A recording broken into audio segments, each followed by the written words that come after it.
Question 1. Given that theta is small and is measured in radians, use the small angle approximations to find an approximate value of 1 subtract cos 4 theta, all divided by 2 theta sine 3 theta.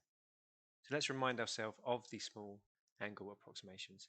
So the idea here is that when theta is small, as theta approaches 0, sine theta is approximately equal to theta, cos theta is approximately equal to 1 minus theta squared over 2, and tan theta is approximately equal to theta. These are all in the formula book, so you need to find those or just remember them, but it's in the formula book, so that's nice.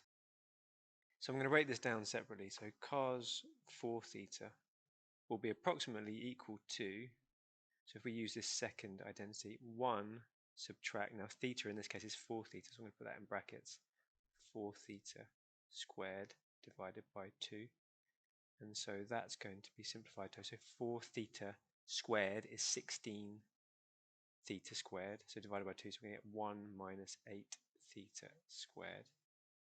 Now sine 3 theta will be approximately equal to 3 theta, so sine theta will be approximately equal to theta, and this is all when theta is small, so it's when theta tends to 0, which is what they've allowed us to do. So we put this into our formula, so it's going to become 1 subtract 1 minus 8 theta squared, all divided by 2 theta will remain the same, multiplied by 3 theta. So we're going to end up with, the 1's are going to cancel out, so 1 subtract 1 will cancel out, negative, negative, so we're going to get positive 8 theta squared, divided by 2 times 3, theta, theta, 6 theta squared. So your thetas will cancel out, and so the approximate value will be 4 over 3.